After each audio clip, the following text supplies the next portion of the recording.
ओम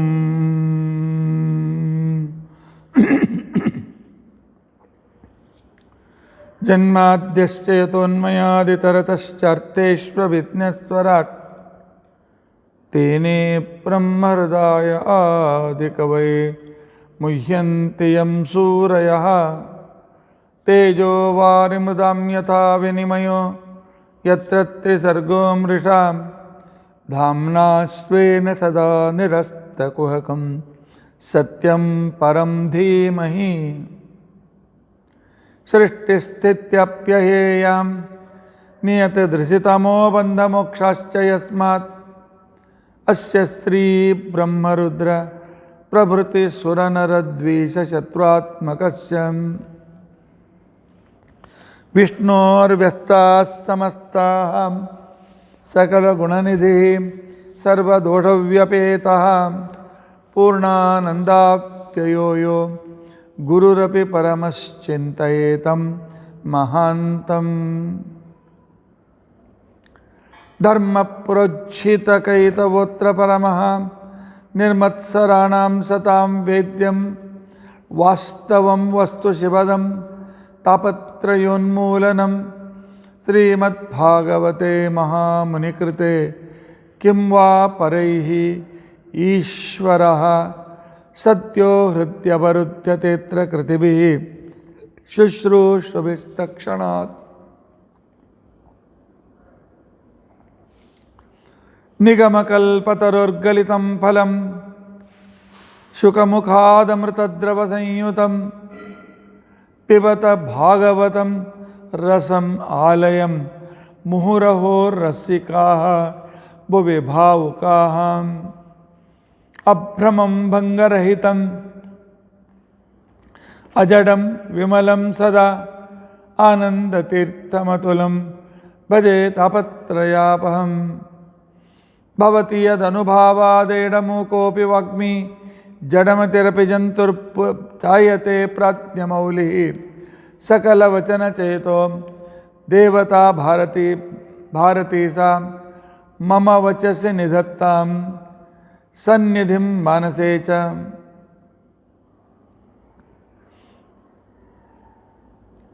अस्मद्गुरुसमारम्भां टीकाकृत्पादमध्यगां श्रीमदाचार्यपर्यन्तां वन्दे गुरुपरम्परां विद्यायां विबुधाचार्यं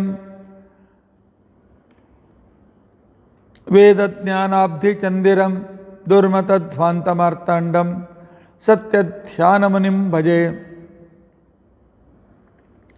50 वर्षपर्यन्तं सततं रामपूजकः श्रीसत्यप्रमोदगुरुराट् भासतां नो हृदम्बरे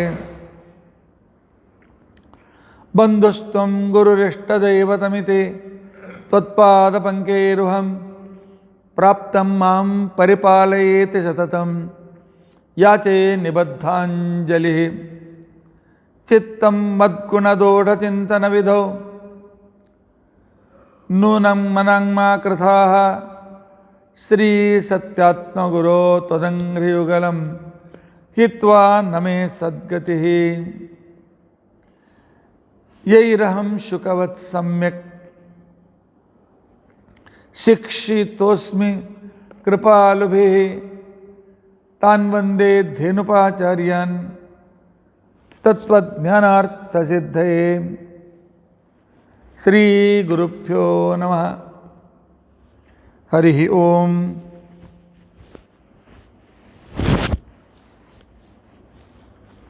हरिः ओम। हरिः ओम।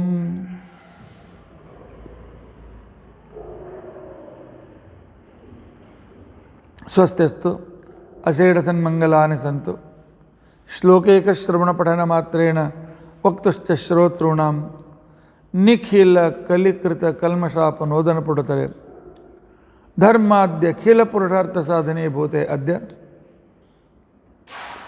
श्रीमद्भागवते नवमस्कन्धान्तरकथा प्रारम्भे सति किञ्चित् पुरुकथानुवादः। हरि ओम। ಹರಿ ಓಂ ಹರಿ ಓಂ.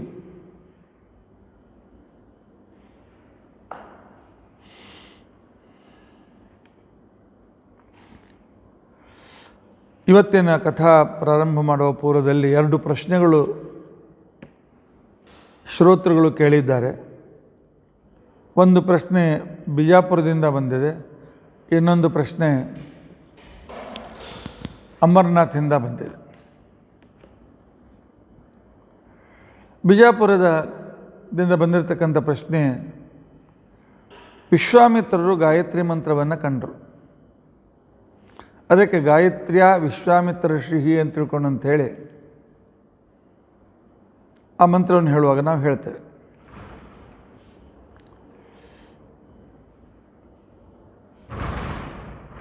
ಓಂ ಅನ್ನುವ ಪ್ರಣವ ಸಹಿತವಾಗಿ,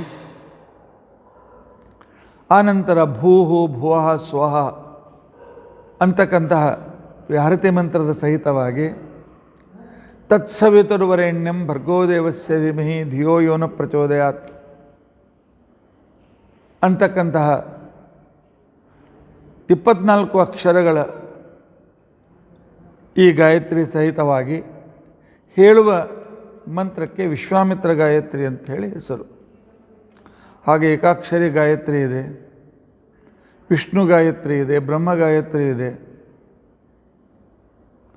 ಚತುರ್ವಿಂಶತ್ಯಕ್ಷರ ಗಾಯತ್ರಿ ಇದೆ,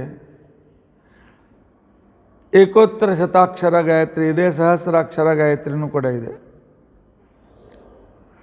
ಆದರೆ ಹೆಚ್ಚು ಪ್ರಚಲನಕ್ಕೆ ಬಂದಿರತಕ್ಕಂಥವುಗಳು 3: ವಿಷ್ಣು ಗಾಯತ್ರಿ, ಬ್ರಹ್ಮ ಗಾಯತ್ರಿ, ಆನಂತರ ವಿಶ್ವಾಮಿತ್ರ ಗಾಯತ್ರಿ. ಅವರ ಪ್ರಶ್ನೆ ಏನು, ಈ ಗಾಯತ್ರಿ ಬರೋಕ್ಕಿಂತ ಮೊದಲು ಜನರು ಸಂಧ್ಯಾವಂದನೆ ಮಾಡುವಾಗ ಯಾವ ಗಾಯತ್ರಿಯಿಂದ ಜಪ ಮಾಡ್ತಾಯಿದ್ರು? ಇನ್ನು ವಿಶ್ವಾಮಿತ್ರ ಬರೋಕ್ಕಿಂತ ಮೊದಲು ಬಂದಿರಲಿಲ್ಲಲ್ಲ. ಬಹಳ ಒಳ್ಳೆಯ ಪ್ರಶ್ನೆಯನ್ನು ಮಾಡಿದ್ದಾರೆ. ನಿಜವಾಗಿಯೂ ಎಲ್ಲ ಗಾಯತ್ರಿಗಳನ್ನು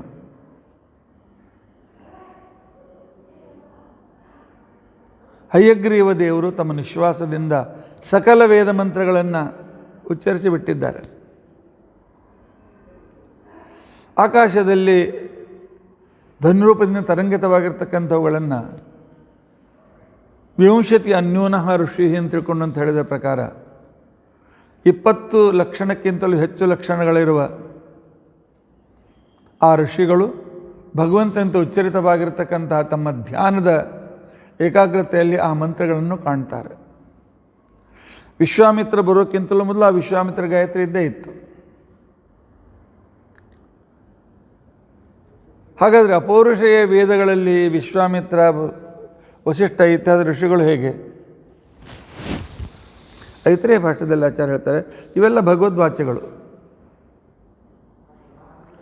ಭಗವಂತನ ವಿಶ್ವಾಮಿತ್ರ ಹೆಸರನ್ನು ಈ ವಿಶ್ವಾಮಿತ್ರ ಋಷಿಗಳು ಇಟ್ಟುಕೊಂಡಿದ್ದರು ಅಷ್ಟೇ. ಆದ್ದರಿಂದಾಗಿ ಹಯಗ್ರೀವ ದೇವರಿಂದ ಉಚ್ಚರಿತವಾಗಿರ್ತಕ್ಕಂಥ ವಿಶ್ವಾಮಿತ್ರ ಗಾಯತ್ರಿ ಮೊದಲಿನಿಂದಲೂ ಇದ್ದೇ ಇದೆ. ಜ್ಞಾನಿಗಳು ಆ ರೀತಿಯಾಗಿ ಅದನ್ನು ತಮ್ಮ ಸಂಧ್ಯಾವಂದನ ಅರ್ಘ್ಯಾದಿಗಳಿಗೋಸ್ಕರ ಉಪಯೋಗಿಸ್ತಾ ಇದ್ದರು. ವಿಶ್ವಾಮಿತ್ರರು ಕಂಡುಕೊಂಡ ಮೇಲೆ ಮತ್ತೆ ಪುನಃ ಅದರ ವಿನಿಯೋಗವನ್ನು ತಿಳಿಸ್ತಕ್ಕಂಥ ಗ್ರಂಥಗಳು ಬ್ರಾಹ್ಮಣ ಗ್ರಂಥಗಳು. ಯಾವ ಮಂತ್ರವನ್ನು ಯಾವ ಪ್ರಸಂಗದಲ್ಲಿ ಯಾವ ರೀತಿಯಾಗಿ ಹೇಳಬೇಕು ಅಂತ ತಿಳ್ಕೊಂಡಂತೇಳಿ ಅನ್ನುವ ಮಾರ್ಗದರ್ಶನ ಮಾಡುವ ತಕ್ಕಂಥ ಒಂದು ಕ್ರಮಕ್ಕೆ ವಿನಿಯೋಗ ಅಂತ ತಿಳ್ಕೊಂಡಂತೇಳಿ ಕರೀತಾರೆ. ಆ ವಿನಿಯೋಗಾದಿಗಳನ್ನು ತಿಳಿಸಿಕೊಡ್ತಕ್ಕಂಥವುಗಳು ಬ್ರಾಹ್ಮಣ ಗ್ರಂಥಗಳು. ಅವುಗಳು ತಿಳಿಸಿದ ಮೇಲೆ ಈ ವಿಶ್ವಾಮಿತ್ರ ಆ ವಿಶ್ವಾಮಿತ್ರ ಗಾಯತ್ರಿಯನ್ನೇ ಪುನಃ ಪ್ರತ್ಯಕ್ಷೀಕರಿಸಿಕೊಂಡಿದ್ದರಿಂದ ಅದನ್ನು ಪ್ರಚಲನವಾಗಿ ಸಾಮಾನ್ಯ ಮಾನವರಿಗೋಸ್ಕರ ಈ ರೀತಿಯಾಗಿರ್ತಕ್ಕಂಥ ಒಂದು ಕ್ರಮವನ್ನು ಬ್ರಾಹ್ಮಣ ಗ್ರಂಥಗಳು ನಮಗೆ ಹೇಳಿಕೊಟ್ಟಿವೆ. ತತ್ಪೂರ್ವದಲ್ಲಿ ಋಷಿಗಳು ಜ್ಞಾನಿಗಳಲ್ಲೂ ಆಯಾ ಗುರುಪದಿಷ್ಟವಾಗಿರ್ತಕ್ಕಂಥ ಗಾಯತ್ರಿ ಮಂತ್ರವನ್ನು ಉಪದೇಶವನ್ನು ಮಾಡ್ತಾಯಿದ್ರು. ಇನ್ನು ಅಮರನಾಥಿಂದ ಬಂದಿರತಕ್ಕಂಥ ಪ್ರಶ್ನೆ,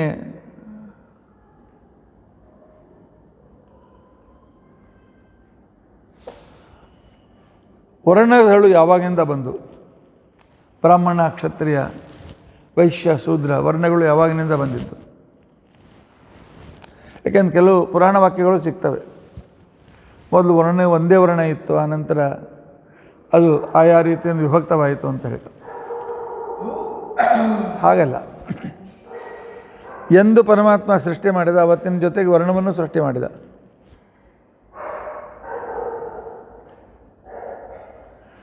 ಬ್ರಹ್ಮದೇವರನ್ನು ಸೃಷ್ಟಿ ಮಾಡಿದಾಗ ಬ್ರಹ್ಮದೇವರು ಬ್ರಾಹ್ಮಣರಾಗಿ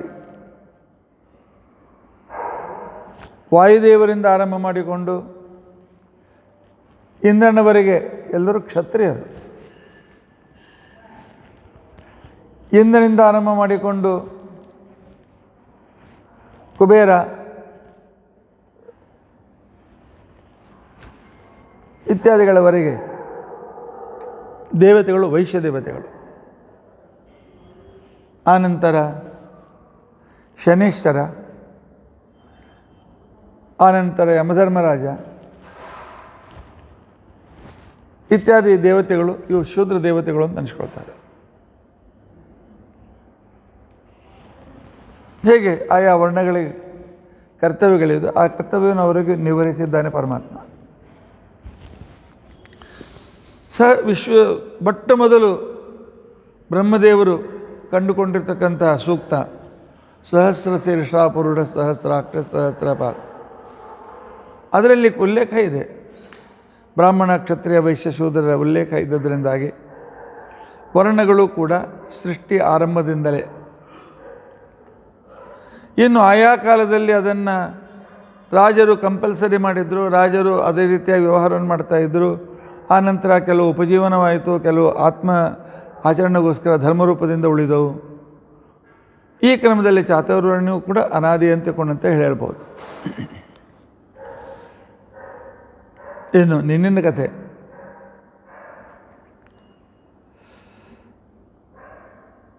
ಪರಮಾತ್ಮನ ಪರಮಾನುಗ್ರಹದಿಂದ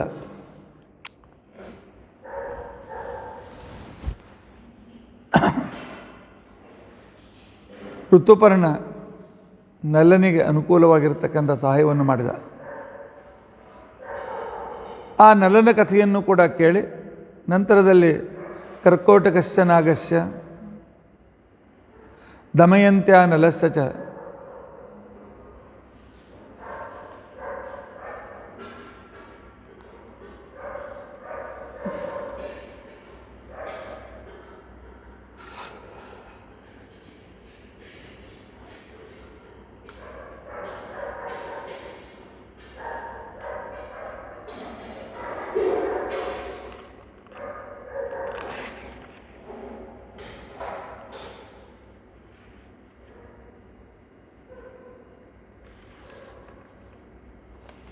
ಋತುಪರ್ಣಸ್ಯ ರಾಜರ್ಷೇಹೇ ಕೀರ್ತನಂ ಕಲಿನಾಶನಂ ಅಂತ ತಿಳ್ಕೊಂಡು ಅಂತೇಳಿ ಅನ್ನುವ ಶ್ಲೋಕ ನಿನ್ನೆ ನಿಮಗೆ ಹೇಳಿಕೊಟ್ಟಿದ್ದೇನೆ.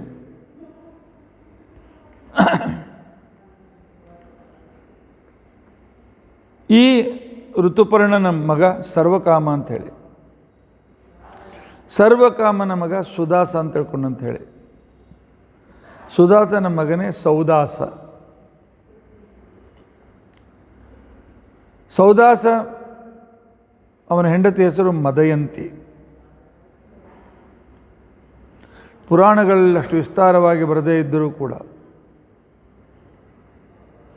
ಸೌದಾಸರಿಗೂ ಅಸುರರಿಗೂ ಇರತಕ್ಕಂತಹ, ಸೌದಾಸರಿಗೂ ಅಸುರರಿಗೂ ಇರತಕ್ಕಂತಹ ಅನೇಕ ಯುದ್ಧಗಳ ವರ್ಣನೆ ವೇದಗಳಲ್ಲಿ ಬರ್ತದೆ, ಋಗ್ವೇದದಲ್ಲಿ ಬರ್ತದೆ. ಅದ್ಭುತ ಮಹಿಮೆ ಇರತಕ್ಕಂಥ ವ್ಯಕ್ತಿ. ಅವನ ಹೆಂಡತಿ ಹೆಸರು ಮದಯಂತಿ ಅಂತ ತಿಳ್ಕೊಂಡಂತ ಹೇಳಿ.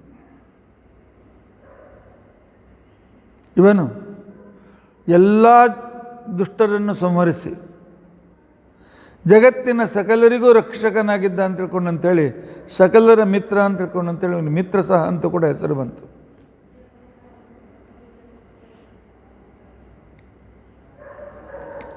ಅಸುರರ ರಾಕ್ಷಸರ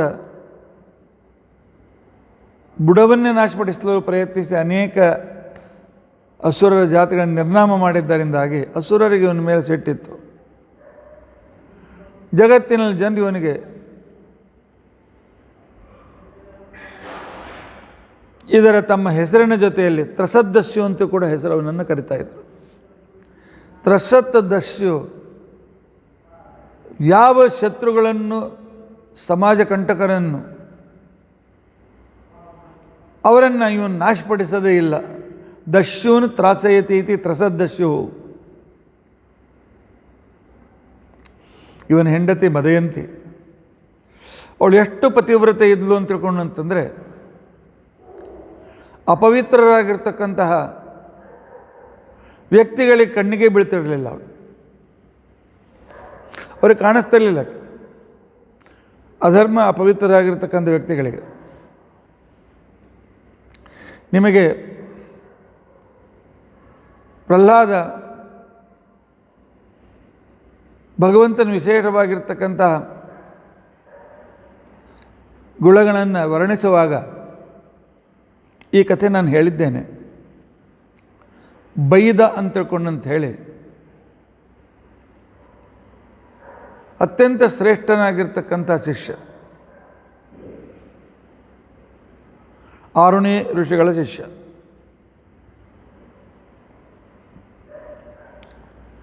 ಅವನ ಮಗನು ಉತ್ತಂಕ ಅಂತ ತಿಳ್ಕೊಂಡಂತೇಳಿ,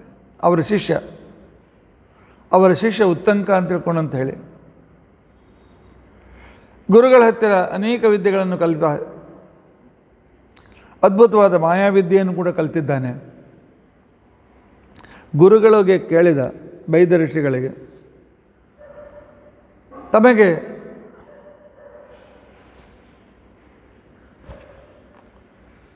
ಏನು ಗುರುದಕ್ಷಿಣೆಯನ್ನು ಕೊಡಲಿ ಅಂತ ತಿಳ್ಕೊಂಡು ಅಂತೇಳಿ,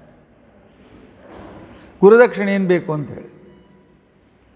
ಅವರು ಹೇಳಿದರು, ನೋಡಪ್ಪ, ನನ್ನಿಂದ ಇಷ್ಟು ಶಾಸ್ತ್ರವನ್ನು ಏಕಾಗ್ರ ಮನಸ್ಸಿಂದ ಸೇವೆ ಮಾಡ್ತಾ ಕಲ್ತಿದ್ದೀಯಲ್ಲ, ಇದೇ ನೀನು ಕೊಟ್ಟಿರ್ತಕ್ಕಂತಹ ದಕ್ಷಿಣೆ ಅಂತ ತಿಳ್ಕೊಂಡಂತ ಹೇಳಿ ಬಹಳ ಆಗ್ರಹ ಮಾಡಿದಾಗ, ನೋಡಪ್ಪ, ನಾನು ಪಾಠ ಪ್ರವಚನ ತಪಸ್ಸು ಆಶ್ರಮದ ವ್ಯವಸ್ಥೆ ಎಲ್ಲ ನಿಮ್ಮ ಗುರುಪತ್ನಿ ನೋಡ್ಕೊಳ್ತಾ ಇದ್ದಾಳೆ, ಅವಳಿಗೆ ಹೋಗಿ ಕೇಳು, ಏನಾದರೂ ಬೇಕಾಗಿದ್ದರೆ ಅದನ್ನು ತಂದುಕೊಡು, ಅದೇ ಗುರುದಕ್ಷಿಣೆ ಸಾಕು ಅಂತ ತಿಳ್ಕೊಂಡು. ಆಗ ಉತ್ತಂಕ ಋಷಿ ಗುರುಪತ್ನಿ ಹತ್ರ ಹೋದಾಗ ಗುರುಪತ್ನಿ ಹೇಳ್ತಾಳೆ, ನನಗೆ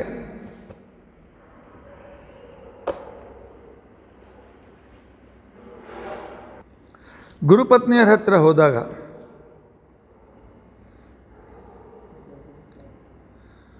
ಅವರು ಹೇಳಿದರು, ಎಲ್ಲ ಮತ್ತು ಅದಿತಿಯ ಅಮೃತಸ್ರಾವಿಣಿ ಕರ್ಣಕುಂಡಲಗಳಿವೆ, ಅದನ್ನು ನಂಗೆ ತಂದು ಕೊಡಬೇಕು. ಆದರೆ ಈಗ ಸದ್ಯಕ್ಕೆ ಅದಿತಿ ಹತ್ರ ಇಲ್ಲ. ಅದಿತಿ ಸೌದಾಸನ ಹೆಂಡತಿಯಾಗಿರ್ತಕ್ಕಂಥ ಮದಯಂತಿಗೆ ಕೊಟ್ಟಿದ್ದಾಳೆ. ಮದಯಂತಿಗೆ ಕೊಟ್ಟಿರ್ತಕ್ಕಂಥ ಸಂದರ್ಭದಲ್ಲಿ ಕೊಟ್ಟಿದ್ದರಿಂದಾಗಿ ಅವಳ ಹತ್ತಿರ ಹೋಗಿ ನೀನು ಕೇಳಿ ತೆಗೆದುಕೊಂಡು ಬರಬೇಕು. ಕೇಳಿದರೆ ಕೊಡ್ತಾಳೆ ಅವಳು, ಮಹಾಪತಿವ್ರತಾ ಶಿರೋಮಣಿ ಕೊಡ್ತಾಳೆ. ಆಗಲೇ ನಿಂತು ತನಕ ಹೊರಟಿದ್ದಾನೆ. ಈ ಕಡೆಯಲ್ಲಿ ಅಷ್ಟರಲ್ಲಿ ಏನಾಗಿತ್ತು,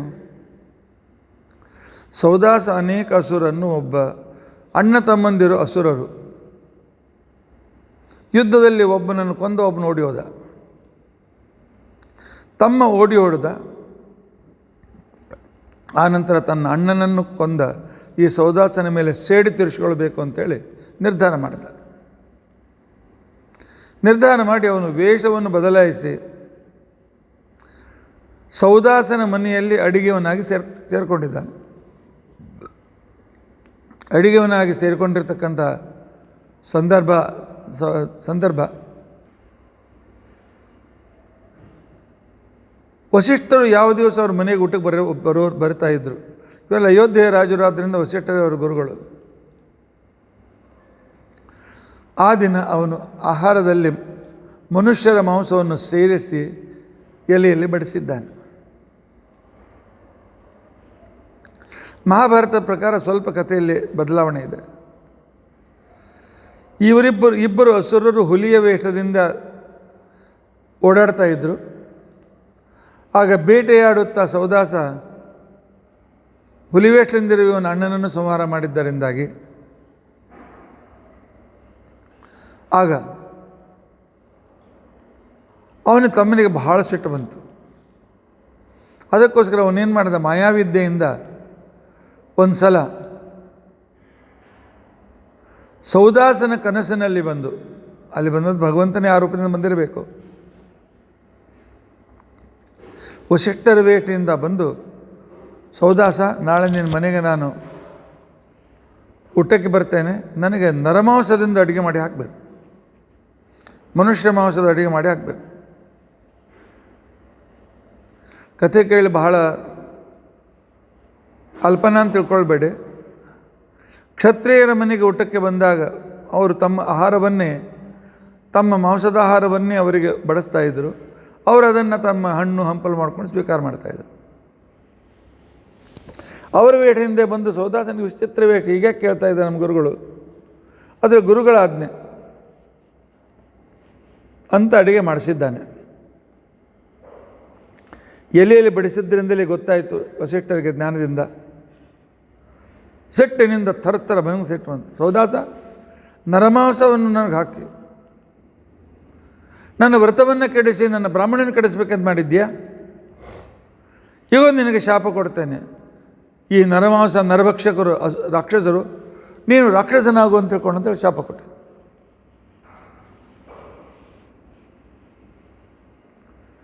ಆಗ ರಾಜಭಟ್ರು ಅಡಿಗೆಯವ್ರು ಹಿಡ್ಕೊಂಡು ಬಂದು ಹೇಳಿದಾಗ ಅಂತನ ಬಾಯಿ ಬಿಟ್ಟ, ನಾನು ಅಸುರ, ನನಗೆ ರಾಜನಿಗೆ ಗೊತ್ತಾಗಲಾರ್ದೆ ಹಾಕಿದ್ದೇನೆ.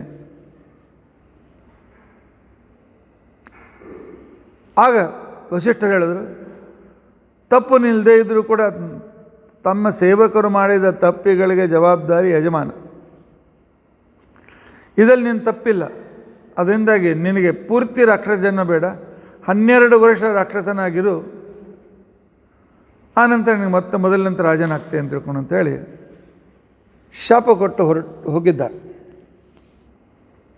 ಶಾಪವಾದ ಕ್ಷಣಕ್ಕೇನೆ ವಿಶ್ವಾಮಿತ್ರರು ಕಿಂಕರ ಅಂತನ್ನೋ ಹೆಸರಿನ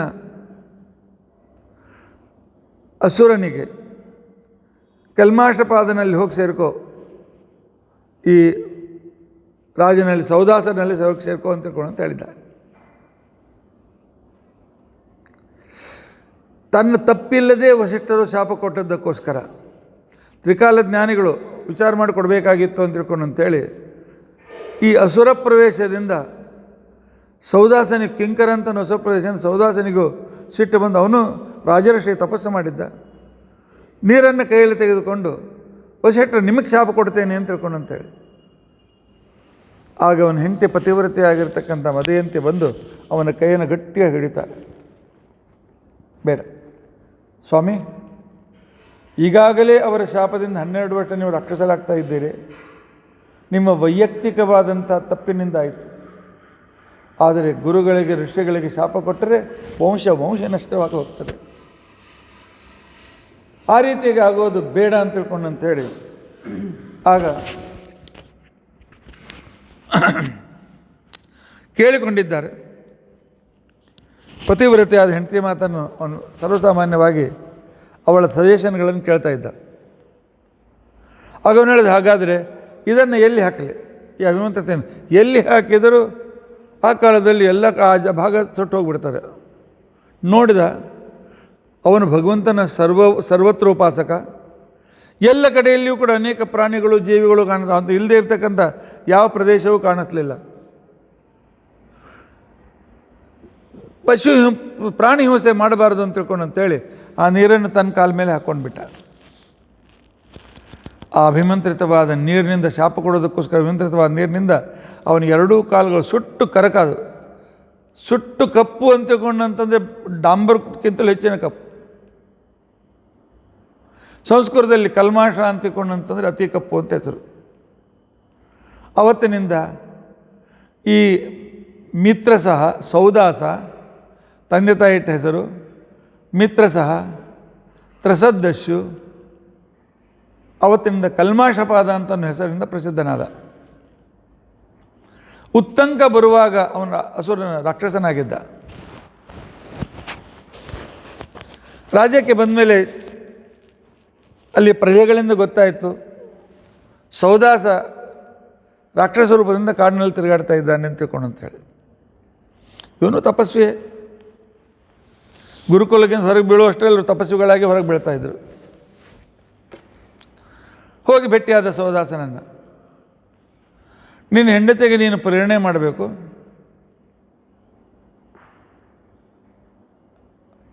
ನನಗೆ ಅವಳ ಕರ್ಣಕುಂಡಗಳನ್ನು ಕೊಡು ಅಂತ ತಿಳ್ಕೊಂಡು ಅಂಥೇಳಿ.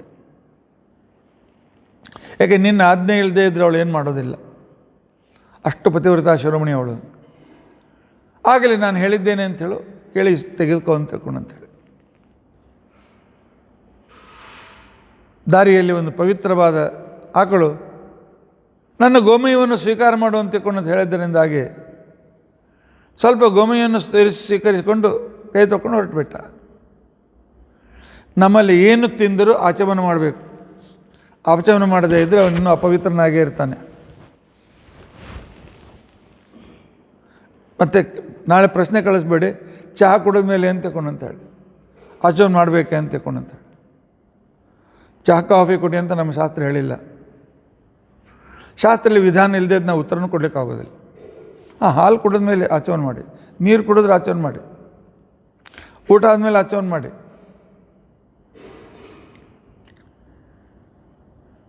ಆಚಮನ ಆ ಕಾಲದಲ್ಲಿ ಆಚಮನ ಮಾಡಿದ ಉತ್ತಂಕ ಹಾಗೆ ಅಂತಃಪುರಕ್ಕೆ ಬಂದ, ರಾಜ ಕಳಿಸಿದ್ದಾನೆ ಅಂಥೇಳಿ. ರಾಣಿ ಒಳಗಿದ್ದಾರೆ, ಹೋಗಿ ಭೇಟಿಯಾಗ್ರಿ ಅಂತ. ಅಲ್ಲಿ ನೋಡಿದ್ರೆ ಏನು ಕಾಣಿಸ್ತಾನೇ ಇಲ್ಲ. ಮತ್ತೆ ಪುನಃ ಸೌದಾಸನ ಹತ್ರ ಬಂದಿದ್ದ. ಸೌದಾಸ ಹೇಳ್ದ, ನಿಮ್ಮಿಂದ ಏನೋ ತಪ್ಪಾಗಿರಬೇಕು, ಏನೋ ಅಪವಿತ್ರವಾಗಿರಬೇಕು, ವಿಚಾರ ಮಾಡಿ ಅಂಥೇಳಿ. ಅವನು ವಿಚಾರ ಮಾಡಿದ, ಹೌದು ಗೋಮಯವನ್ನು ಸ್ವೀಕಾರ ಮಾಡಿದ್ದೆ, ಆದರೆ ಆಚಮನ ಮಾಡಿರಲಿಲ್ಲ ಅಂತ ತಿಳ್ಕೊಂಡು ಅಂಥೇಳಿ. ಸರಿಯಾಗಿ ಸ್ನಾನ ಸಂಧ್ಯಾವಂದನೆ ಅತಿ ಶುಚಿರ್ಭೂತನಾಗಿ ಮಾಡಿಕೊಂಡು ಮದುವೆಯಂತೆ ಹತ್ತಿರ ಬಂದಾಗ ಆಗಲಿ ಅಂತ ತಿಳ್ಕೊಂಡು ಅಂಥೇಳಿ ತೆಗೆದು ಕೊಟ್ಟಿದ್ದಾಳೆ. ಇನ್ನದನ್ನು ಅತಿ ಸುರಕ್ಷಿತವಾಗಿ ತೆಗೆದುಕೊಂಡು ಹೋಗಿ ಇಂದ್ರ ಇದ್ರ ಮೇಲೆ ಕಣ್ಣಿಟ್ಟಿದ್ದಾನೆ ಇತ್ಯಾದಿ ಮಾತನ್ನು ಹೇಳಿದ್ದು ಆ ಕಥೆಯ ಹಿಂದೆ ಬಂದಿದೆ ನಿಮಗೆ, ಅದನ್ನು ವಿಸ್ತಾರ ಮಾಡೋದಿಲ್ಲ. ಅಂಥ ಪತಿವ್ರತಾ ಶಿರೋಮಣಿ ಮದಯಂತಿ. ಈ ಕಡೆ ಕಲ್ಮಾಶಪಾದ ಅಂದರೆ ಸೌದಾಸ ರಾಕ್ಷಸನಾಗಿ ಕಾಡಿನಲ್ಲಿ ತಿರುಗಾಡ್ತಾ ಇದ್ದಾನೆ. ಹಸಿವಾದಾಗ ಯಾರು ಸಿಗ್ತಾರೆ, ಯಾವ ಪ್ರಾಣಿಯೋ ಪಶುವೋ ದಾರಿ ಹೋಕರು ಅವರನ್ನು ಕೊಂದು ತಿಂದುಬಿಡ್ತಿದ್ದ. ಅಂದರೆ ದೈವಯೋಗ ಸಂದರ್ಭ ಹೇಗಿರ್ತದೆ, ಹೇಗೆ ಸಂಸ್ಕೃತದಲ್ಲಿ ಒಂದು ಗಂಡಸ್ಯೋಪರಿ ಪಿಟಕಃ ಅಂತ ತಿಳ್ಕೊಂಡು ಅಂಥೇಳಿ, ಅಂದರೆ ಮೊದಲೇ ಗಾಯ, ಅದ್ರ ಮೇಲೆ ಒಂದು ಹುಣ್ಣು ಬೇರೆ ಆಯ್ತಂತೆ. ಹೀಗೆ ಇನ್ನೊಂದು ಅನಾನುಕೂಲತವನ್ನು ಕಾಯ್ದಿತ್ತು. ಒಂದು ರಾತ್ರಿ ತಿರುಗಾಡ್ತಾ ಇರುವಾಗ ಬ್ರಾಹ್ಮಣಿ ಜೊತೆಯಲ್ಲಿ ಮಲ್ಕೊಂಡಿದ್ರು. ಹೆಂಡತಿ ಗರ್ಭಧಾರಣೆ ಮಾಡಿಸ್ಬೇಕು ಅಂತ ತಿಳ್ಕೊಂಡಂತನ್ನುವ ಸಿದ್ಧತೆಯಲ್ಲಿರ್ತಕ್ಕಂಥ ವ್ಯಕ್ತಿ ಅವರು ಆ ಒಂದು ವಿಶಿಷ್ಟವಾಗಿರ್ತಕ್ಕಂಥ ಪರಿಸ್ಥಿತಿಯಲ್ಲಿರುವಾಗಲೇ ಹೋಗಿ ಆ ಬ್ರಾಹ್ಮಣನ ಹಿಡಿದು ಎತ್ತಿದ್ದಾನೆ.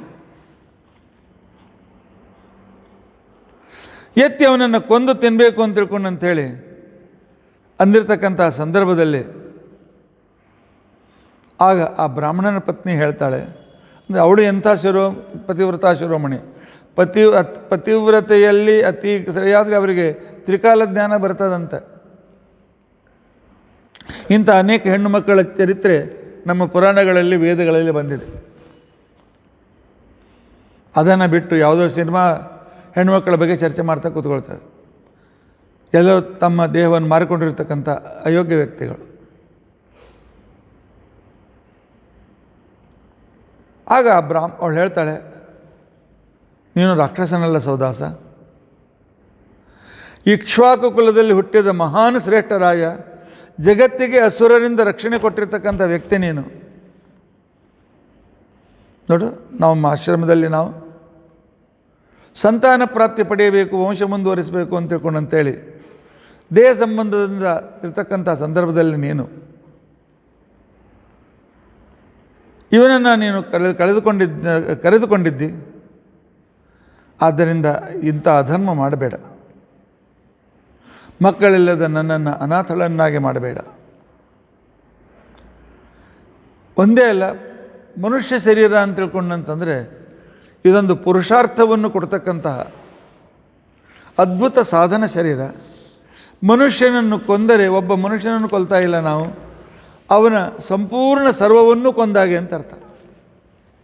ಮುಂದಾಗ್ತಕ್ಕಂಥ ಎಲ್ಲ ಸಾಧನೆ ನಿಂತೋಯ್ತಲ್ಲ. ಅವಳು ಹೇಳ್ತಾ ಇದ್ದಾಳೆ, ನ ಭವಾನ್ ರಾಕ್ಷಸ ಸಾಕ್ಷಾತ್ ಇಕ್ಷ್ವಾಕೂಣಾಂ ಮಹಾರಥ. ಎಲ್ಲೇ ಮಹಾರಥಿಕ, ನೀನು ರಾಕ್ಷಸನಲ್ಲಪ್ಪ, ಇಕ್ಷ್ವಾಕು ಕುಲವನ್ನು ಮುಂದುವರಿಸ್ತಕ್ಕಂತಹ ಅದ್ಭುತ ಶ್ರೇಷ್ಠ ಚಕ್ರವರ್ತಿ ನೀನು. ಅಷ್ಟೇ ಅಲ್ಲ, ಮದಯಂತಿ ಅಂತಕ್ಕಂತಹ ಜಗತ್ತಿನಲ್ಲಿ ಅತಿ ಪ್ರಸಿದ್ಧಳಾದ ಮಹಾಪತಿವ್ರತೆ ಗಂಡ ನೀನು. ಇಂಥವು ನೀನು ಅಧರ್ಮ ಮಾಡಬೇಕೆ? ಮಾ ಅಧರ್ಮಂ ಕರ್ತುಮರ್ಹಸಿ. ಈ ರೀತಿಯಾಗಿ ಬ್ರಾಹ್ಮಣನನ್ನು ಕೊಂದು ತಿನ್ನುವ ಅಧರ್ಮವನ್ನು ಮಾಡಬೇಡ, ಬಿಟ್ಬಿಡು ನನ್ನ ಗಂಡನನ್ನು ಅಂತಂದ. ಯಾಕೆ? ಇವತ್ತು ಇನ್ನೂ ಅವನು ಪಿತೃಋಣವನ್ನು ತೀರಿಸಲಿಲ್ಲ, ನಾನು ಕೂಡ ಪಿತೃಋಣವನ್ನು ತೀರಿಸಲಿಲ್ಲ. ಯಾಕೆ ಅಂತ ತಿಳ್ಕೊಂಡಂತಂದರೆ, ಅವನು ತನ್ನ ಒಂದು ರೂಪದಿಂದ ನನ್ನಲ್ಲಿ ಹುಟ್ಟಿ ಬರಬೇಕು, ಆಗ ಅವನು ಋಣಮುಕ್ತನಾಗ್ತಾನೆ. ಇಂತಹ ಸಂದರ್ಭದಲ್ಲಿ ಇವನನ್ನು ಸಂಹಾರ ಮಾಡೋದು ಯೋಗ್ಯವಾಗಿರ್ತಕ್ಕಂಥದ್ದಲ್ಲ. ಏಷ ಹಿ ಬ್ರಾಹ್ಮಣೋ ವಿದ್ವಾನ್. ಇವನು ಕೇವಲ ಯಜ್ಞೋಪವೀತಧಾರಿಯಾದ ಬ್ರಾಹ್ಮಣನಲ್ಲ. ನಮ್ಮಲ್ಲಿ ಕೆಲವರು ಎಲೆಕ್ಷನ್ ಸಮೀಪ ಬಂದಾಕ್ಷಣಕ್ಕೇನೆ ಯಜ್ಞೋಪವೀತ ಹಾಕ್ಕೊಂಡು ನಾವು ಬ್ರಾಹ್ಮಣರು ಹಿಂದೂಗಳು ಅಂತ ಹೇಳ್ಕೊಳ್ತಾರೆ. ಅಂಥ ಫೇಕ್ ಬ್ರಾಹ್ಮಣ ಇವರಲ್ಲ.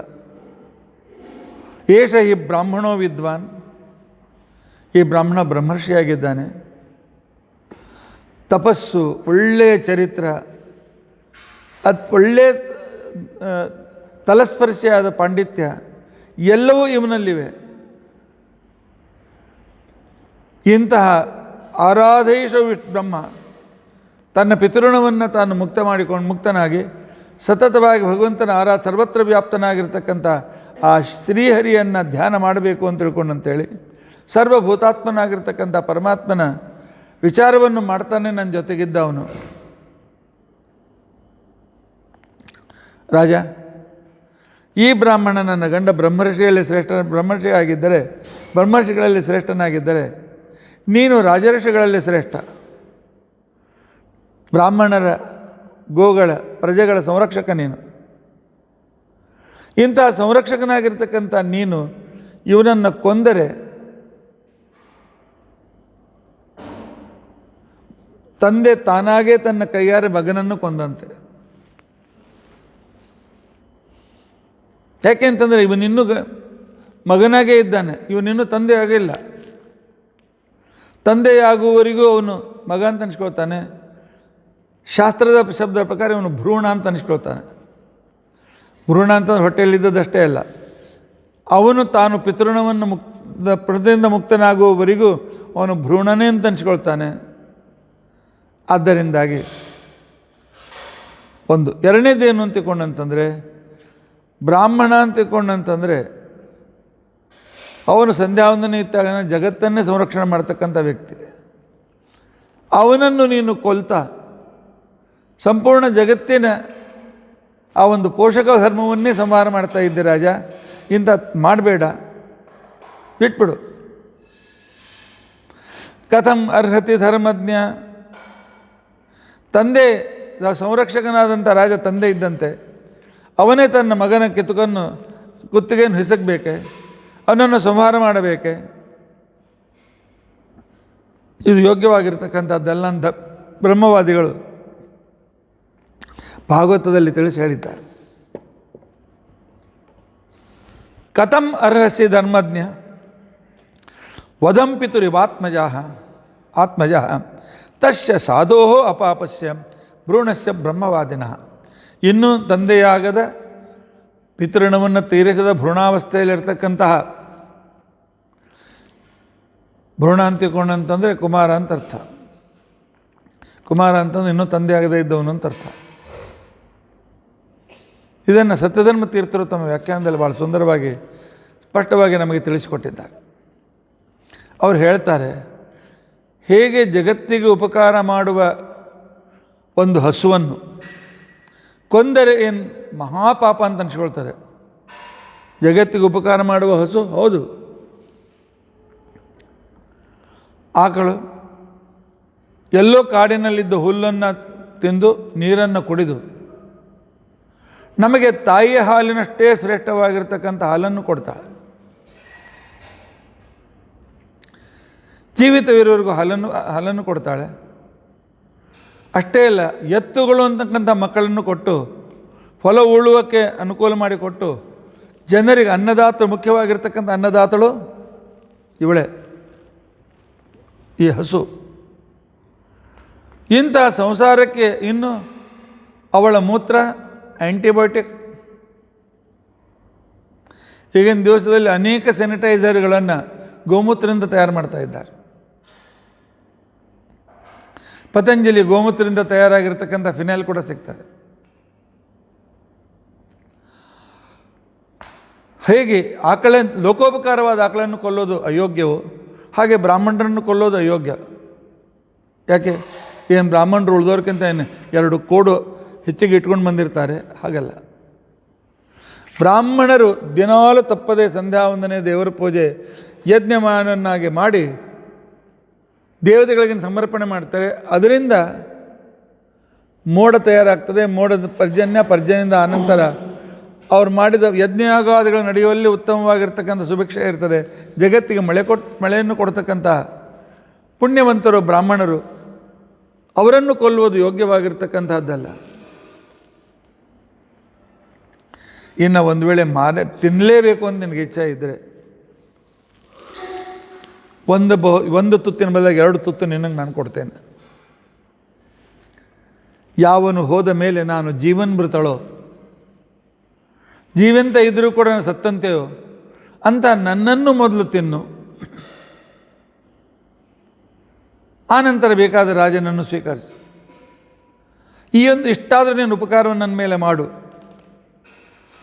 ಅಂತ ತಿಳ್ಕೊಂಡಂಥೇಳಿ ಆ ಕಾಲದಲ್ಲಿ ಇಷ್ಟು ಪ್ರಾರ್ಥನೆ ಮಾಡಿದರೂ ಸಹ ಅವಳು ಯಾರಾದರೂ ಬಂದು ಸಂರಕ್ಷಣೆ ಮಾಡಿ ನನ್ನ ಗಂಡನನ್ನು ವಿಲಾಪ ಮಾಡ್ತಾ ಇದ್ದರೂ ಕೂಡ ಹೇಗೆ ಹುಲಿಗಳು ಮೃಗಗಳ ಮೇಲೆ ಹಾರಿ ನಿರ್ದಯವಾಗಿ ಕುತ್ತಿಗೆ ನೆಚ್ಚಿಕೆ ರಕ್ತ ಕುಡಿದು ಆನಂತರ ಮೋಸ ತಿಂದಾಗ್ಬಿಡ್ತೇವೆ, ಅದೇ ರೀತಿಯಾಗಿ ಬ್ರಾಹ್ಮಣನ ಕುತ್ತಿಗೆಯನ್ನು ಹಿಸುಕಿ ಬೇರೆ ಮಾಡಿ ರಕ್ತ ಕುಡಿದು ಮಾಂಸವನ್ನು ತನ್ನ ಹಲ್ಲಿಂದ ಕಚ ತಿಂದು ಎಸೆದು ಬಿಟ್ಟ.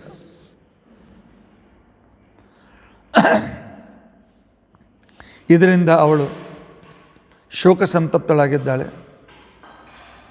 ಸಾತ್ವಿಕ ಕ್ರೋಧ ಉಕ್ಕಿ ಬಂದಿದೆ. ಸಾತ್ವಿಕ ಕ್ರೋಧದಿಂದ ಶಾಪ ಕೊಡ್ತಾಳೆ. ಮೂರ್ಖ ರಾಜ, ಆಸುರನ್ನು ತಿಳಿಸಿ ಹೇಳಿದ್ರು ನಿನ್ನನ್ನು ನೀನು ನೆನಪು ಮಾಡಿಕೊಳ್ಳದೆ ಅದೇ ರಾಕ್ಷಸೀ ಸ್ವಭಾವದಿಂದ ನನ್ನ ಜೊತೆಯಲ್ಲಿ ಸಂಘದಲ್ಲಿ ಆಸಕ್ತನಾದ ಅವನನ್ನು ಕಿತ್ತಿಕೊಂಡು ಕೊಂದು ತಿಂದೇ ಇಲ್ಲ. ಅವನ ಆಸೆಯನ್ನು ನಿರಾಶೆ ಮಾಡಿದೆ. ಸಂತಾನ ಪಡೆಯುವ ನನ್ನ ಆಸೆಯನ್ನು ಕೂಡ ನಿರಾಶೆಗಳನ್ನಾಗಿ ಮಾಡಿದ್ದೆ. ನನಗೆ ಗೊತ್ತಿದೆ 12 ವರ್ಷಗಳ ನಂತರ ಪುನಃ ನೀನು ರಾಜನಾಗ್ತಿ. ತವಾಪಿ ಮೃತ್ಯುರಾಧಾನಾತ್ ಅಕೃತ ಪ್ರಜ್ಞ ದರ್ಶಿತಃ ಶಾಪ ಕೊಟ್ಟಿದ್ದಾಳೆ. ಇದು ನಮ್ಮ ದೇಶದ ಹೆಣ್ಣು ಮಕ್ಕಳು ಶಾಪ ಅನುಗ್ರಹ ಸಮರ್ಥರು.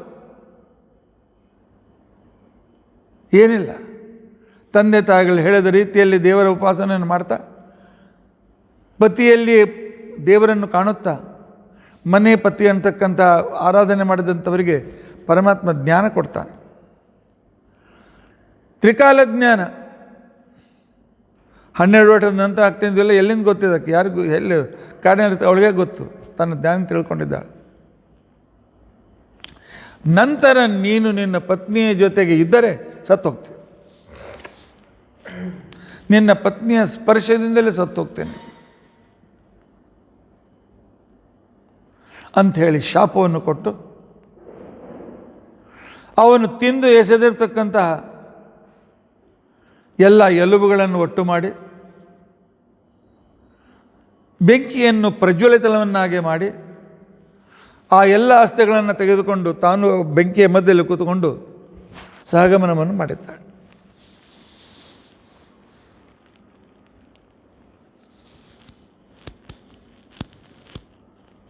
ಅಸುರ ರಾಕ್ಷಸನ ಅವನಲ್ಲಿ ಕಿಂಕರ ಅಂತಕೊಂಡಂತಕ್ಕಂಥ ರಾಕ್ಷಸನ ಪ್ರವೇಶ ಬೇರೆ ಆಗಿತ್ತು. ರಾಕ್ಷಸಾವೇಶದಿಂದ ಯುಕ್ತನಾಗಿರ್ತಕ್ಕಂಥ ವ್ಯಕ್ತಿ. ನಿನ್ನೆ ಕೇಳಿದ್ದೀರಿ, ಸಂಧ್ಯಾವಂದನೆ ಮಾಡದೇ ಇದ್ದರೆ, ಎಂಜಲು ತಿಂದರೆ, ವರ್ಣಾಶ್ರಮ ಧರ್ಮವನ್ನು ಪರಿಪಾಲನೆ ಮಾಡದೇ ಇದ್ದರೆ, ಗುರು ಹಿರಿಯರ ನಿಂದೆಯನ್ನು ಮಾಡಿದರೆ, ಆತ್ಮಸ್ತುತಿಯನ್ನು ಮಾಡಿಕೊಂಡ್ರೆ ಕಲಿ ಪ್ರವೇಶವಾಗ್ತದೆ ಅಂತ ತಿಳ್ಕೊಂಡಂತೇಳಿ ಅವಾಗ ನಾವು ರಾಕ್ಷಸರಾಗ್ತೇವೆ. ರಾಕ್ಷಸರಾಗಿರ್ತಕ್ಕಂಥ ಸಂದರ್ಭದಲ್ಲಿ ಏನು ವಿವೇಕ ಇರೋದಿಲ್ಲ, ಯುಕ್ತಾಯುಕ್ತತೆಗಳನ್ನು ಪೂರ್ತಿ ಮರೆತು ಬಿಟ್ಟಿರ್ತೇವೆ. ಆಗ ನಾವು ಕೂಡ ಕಲ್ಮಾಶಪಾದನಂತೆ ಎಷ್ಟು ಶಾಪ ಪಡಿತೇವೋ ಗೊತ್ತಿಲ್ಲ. ಇಲ್ಲಿ ಒಂದು ವಿಚಾರ ಬಂತು, ಸಹಗಮನ. ಈ ಸಹಗಮನದ ಕ್ರೂರತೆ, ಇಷ್ಟು ಕ್ರೂರವಾಗಿರ್ತಕ್ಕಂತಹ ವಿಧಾನವನ್ನು ಶಾಸ್ತ್ರಕಾರರು ಯಾಕೆ ಮಾಡಿದರು? ಗರುಡ ಪುರಾಣದಲ್ಲಿ ಸಹಗಮನ ವಿಧಿ, ಸಹಗಮನ ಮಾಡಿರ್ತಕ್ಕಂಥ ಇರತಕ್ಕಂಥ ಬಂದ ಪುಣ್ಯ, ಇದೆಲ್ಲವನ್ನು ಬಹಳ ವಿಸ್ತಾರವಾಗಿ ಹೇಳಿದ್ದಾರೆ. ಸಹಗಮನ ಅಂತಂದರೆ ಪತಿಯ ಕಳೇಬರದ ಜೊತೆಗೆ ತಾನು ಚಿತೆಯ ಮೇಲೆ ಕುಳಿತು ಅಗ್ನಿಗೆ ತನ್ನನ್ನು ತಾನು ಸಮರ್ಪಿಸಿಕೊಳ್ಳುವುದು. ಇಂತಹ ಕ್ರೂರ ವಿಧಾನವನ್ನು ಯಾಕೆ ಶಾಸ್ತ್ರ ಮಾಡಿತು?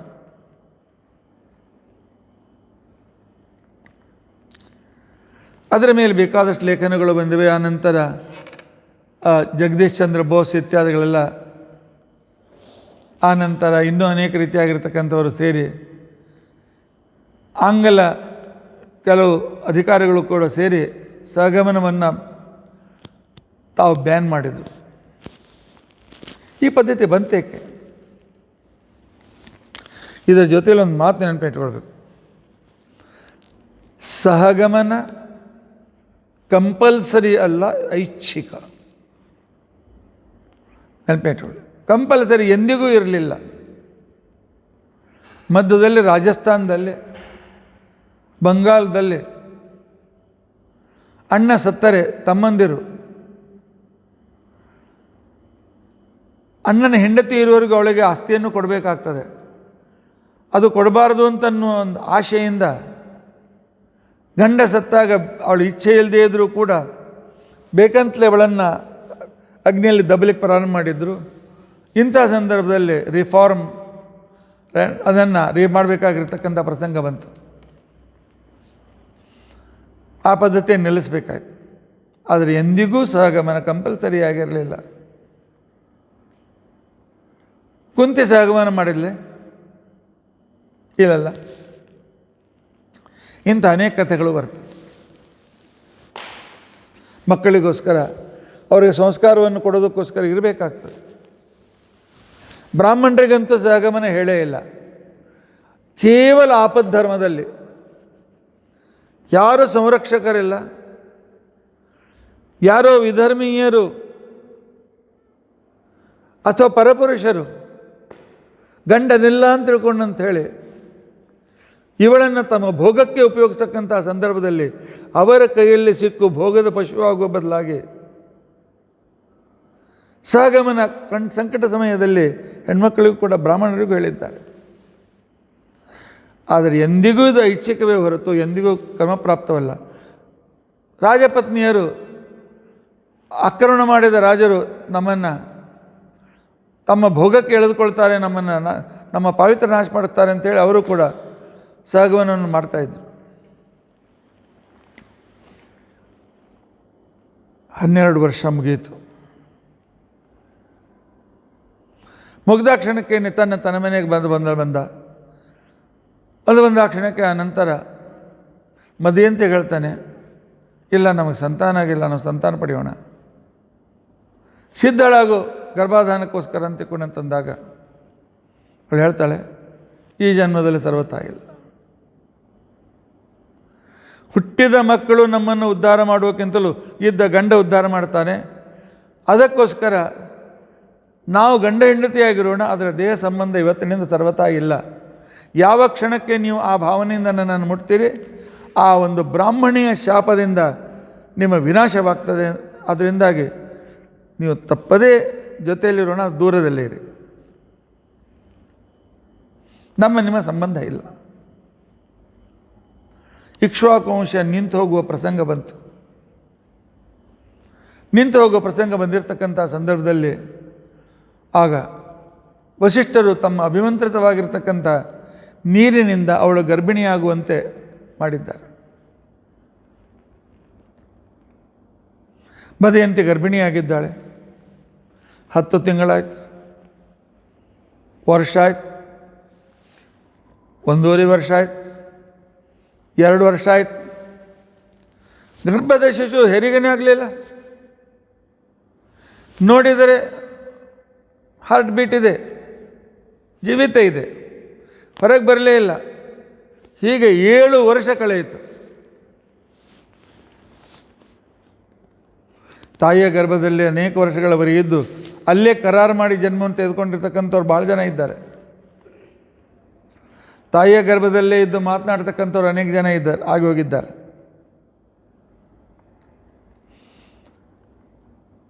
ಇಂತಹ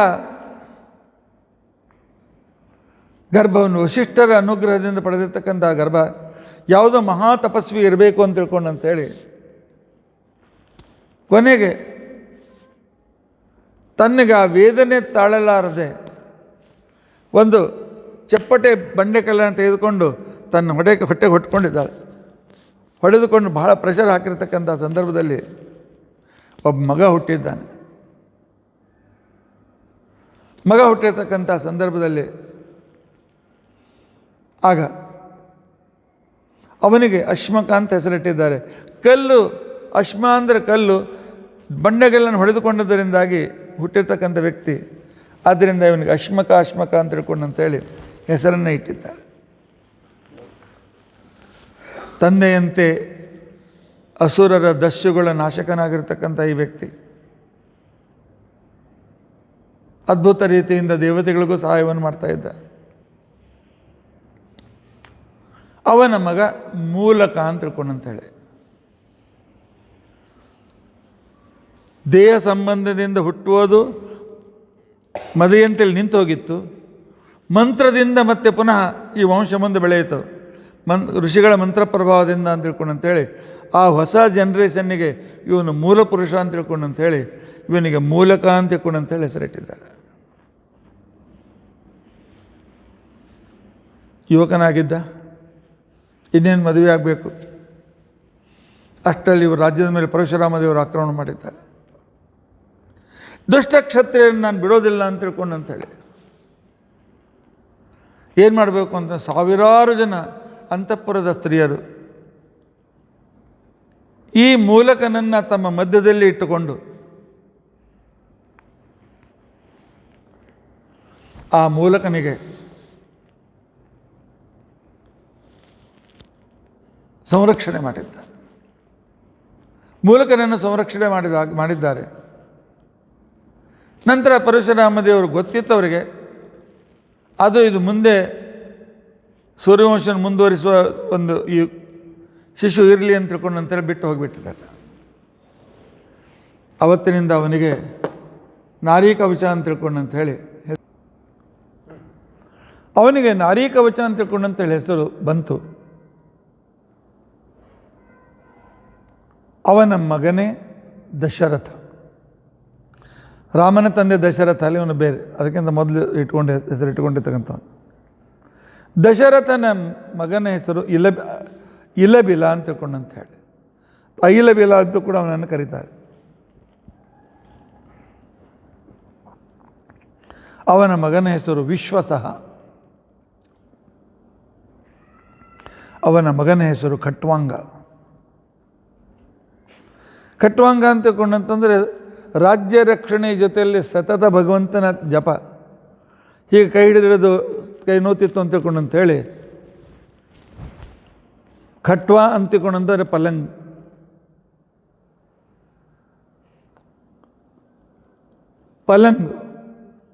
ಪಲಂಗಿನ ಅಂಗ ಅಂದರೆ ಪಲಂಗಿನ ಕಾಲು ಹೀಗೆ ಪಲಂಗಿನ ಮೇಲ್ಬದಿ ಹಾಕಿ ಕೆಳಗೆ ಅದನ್ನು ಹೀಗೆ ಸ್ವಲ್ಪ ರೌಂಡ್ ಮಾಡಿತ್ತು.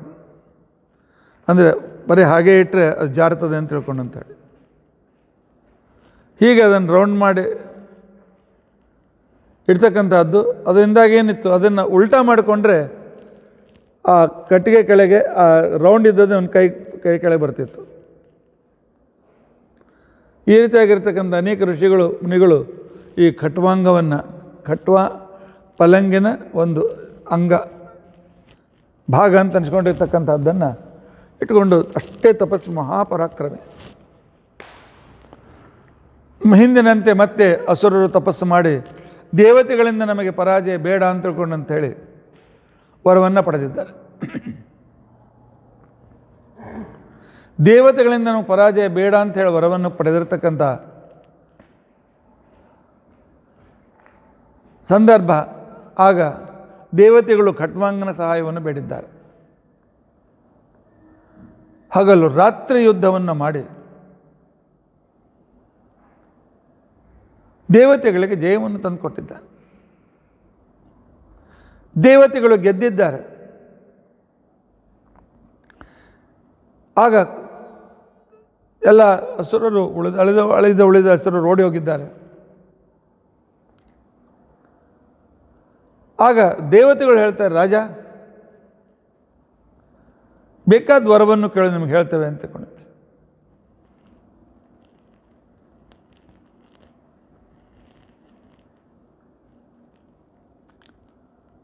ಆಗ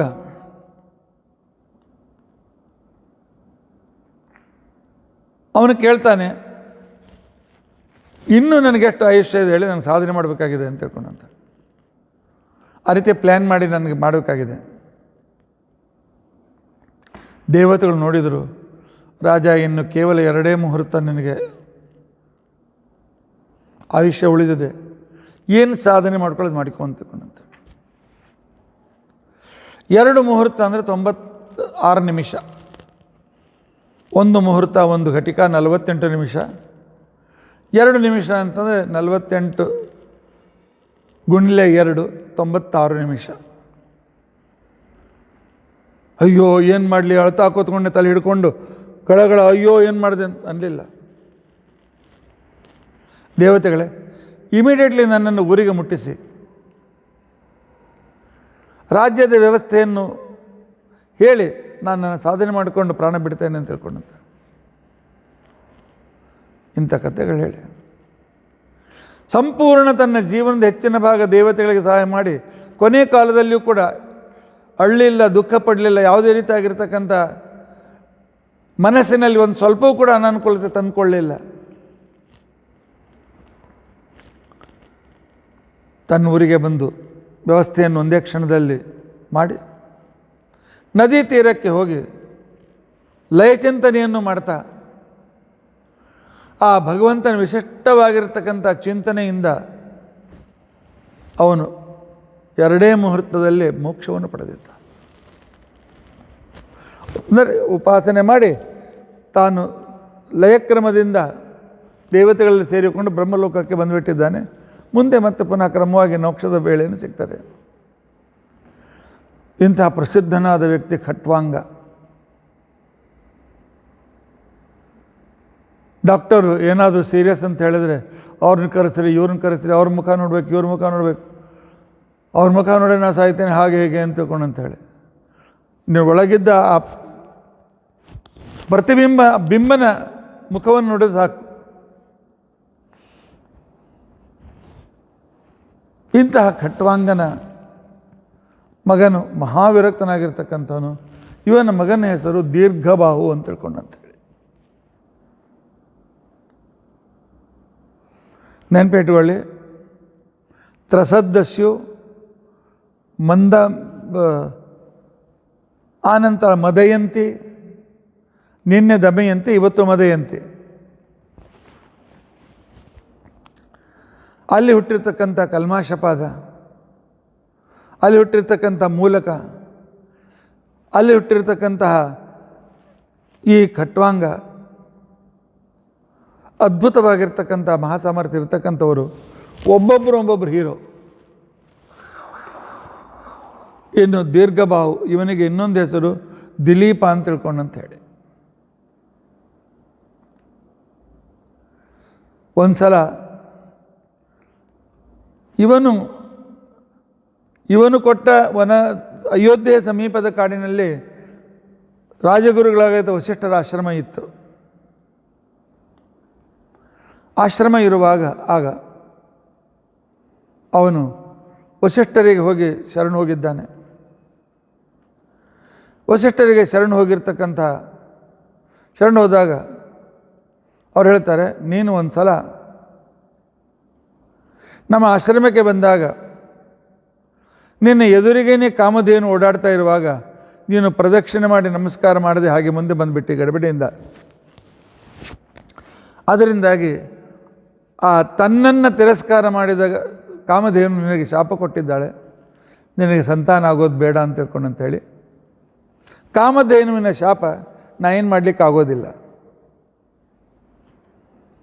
ಆಯಿತು, ಹಣೆ ಪಾಲಿಗೆ ಬಂದು ಪಂಚಾಮೃತ ಅಂದ್ಬಿಟ್ನೆ. ಇಲ್ಲ, ಅವನು ಹೇಳ್ದ, ಇದಕ್ಕೆ ಉಪಾಯ ಹೇಳಿ, ಕಾಮಧೇನುವಿನ ಸಿಟ್ಟನ್ನು ನನ್ನ ಕಡಿಮೆ ಮಾಡಬೇಕಾಗಿದ್ರೆ ಉಪಾಯ ಹೇಳಿ. ಆಗ ವಸಿಷ್ಠರು ಹೇಳ್ತಾರೆ, ನೋಡು, ಎಲ್ಲ ತಾಯಿಯಂದಿರಿಗೂ ತನ್ನ ಮಕ್ಕಳ ಮೇಲೆ ಬಹಳ ಪ್ರೀತಿ ಇರ್ತದೆ. ತನ್ನ ಮಕ್ಕಳನ್ನು ಪ್ರೀತಿಸುವವರ ಮೇಲೆ ತಾಯಿಗೂ ಒಂದು ಕೃಪಾದೃಷ್ಟಿ ಇರ್ತದೆ. ಅದಕ್ಕೆ ಕಾಮಧೇನುವಿನ ಮಗಳು ನಂದಿನಿ ಅಂದರೆ ಆ ಹೆಣ್ಣು ಹಸು ನಂದಿನಿ ಅಂತನ್ನೋ ಹಸು ನನ್ನ ಹತ್ರ ಇದೆ. ನೀನು 1 ವರ್ಷದವರೆಗೆ ಗಂಡ ಹೆಂಡತಿ ನೀವು ಗೋವ್ರತವನ್ನು ಮಾಡಬೇಕು. ಹರಿವಂಶ ಪುರಾಣದ ಪೂರ್ವದಲ್ಲಿ ನಾವು ಗೋವ್ರತವನ್ನು ಮಾಡಿ ಅಂತ ಹೇಳ್ತೇವೆ. ಎಲ್ಲಿರ್ತಕ್ಕಂಥದ್ದು ಗೋವ್ರತ 1 ದಿವಸ, 4 ದಿವಸ, 15 ದಿವಸ, 1 ತಿಂಗಳು ಇಷ್ಟೇ ಇರ್ತದೆ. 1 ವರ್ಷದ ಗೋವ್ರತ.